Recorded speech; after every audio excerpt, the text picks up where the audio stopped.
Maps. Η εφαρμογή που χρησιμοποιείς συνέχεια για να πηγαίνεις στα ίδια μέρη που μετακινείσαι καθημερινά, επειδή απλά δεν χρειάστηκε ποτέ να μάθεις τους δρόμους σαν ταξιτζής στο Λονδίνο.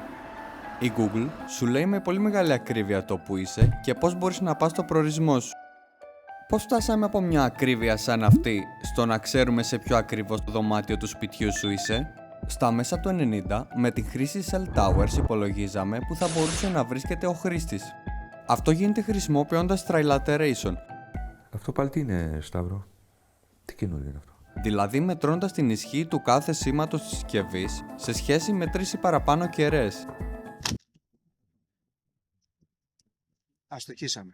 Η ακρίβεια αυτής της μεθόδου είναι περίπου 200 με 500 μέτρα, καθώς τα Cell Towers δεν έχουν δημιουργηθεί για να μετράνε απόσταση.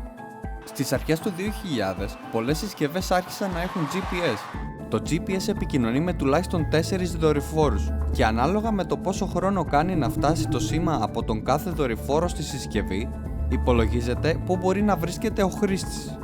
Ο κάθε δορυφόρος στέλνει μικροκύματα στην συσκευή, αλλά επειδή ξέρουμε το που βρίσκεται ο κάθε δορυφόρος, ξέρουμε ότι τα κύματα ταξιδεύουν με τη ταχύτητα του φωτός και ξέρουμε τον ακριβή χρόνο που κάνει να φτάσει στο σήμα, μπορούμε να υπολογίσουμε ακριβώς την θέση της συσκευής. Το GPS έχει σε optimal περιβάλλον χωρίς εμπόδια και κτίρια ακρίβεια περίπου 5 μέτρων.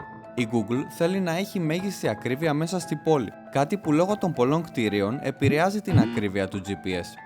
Εάν κάποιος χρησιμοποιεί το Google Maps, η Google παίρνει τα δεδομένα από το GPS και συγκρίνει τη δύναμη που έχουν τα γύρω Wi-Fi networks.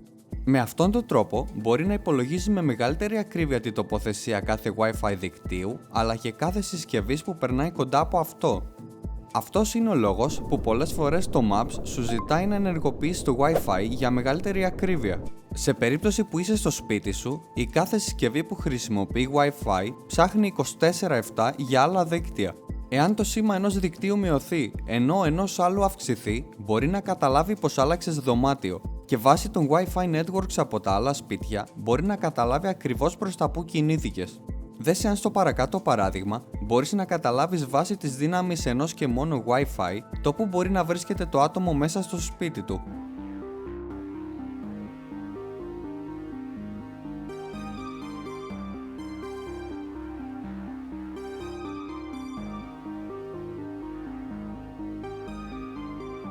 Βάσει του διαγράμματος, καταλαβαίνουμε ότι πιθανότατα από τις 12 μέχρι τις 9 κοιμότανε.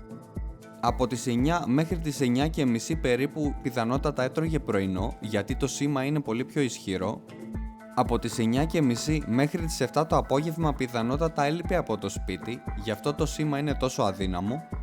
Ενώ από τις 7 μέχρι τις 12 παρά φαίνεται να βρίσκεται στο σαλόνι, όπου το σήμα είναι πολύ ισχυρό, ενώ μετά φαίνεται να πηγαίνει στο υπνοδωμάτιο για ύπνο.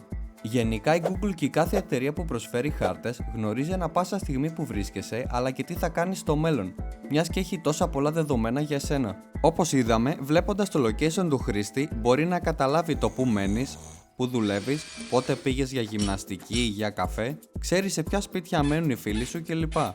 Μπορεί να αναρωτιέσαι πώς θα μπορούσα να κρυφτώ από όλη αυτή την παρακολούθηση και η αλήθεια είναι ότι δεν μπορείς. Κάτι που μπορείς να κάνεις είναι να ζητήσεις από την Google να μην χρησιμοποιεί το Wi-Fi σου στο Maps, βάζοντας το _ map στο τέλος του ονόματος του Wi-Fi.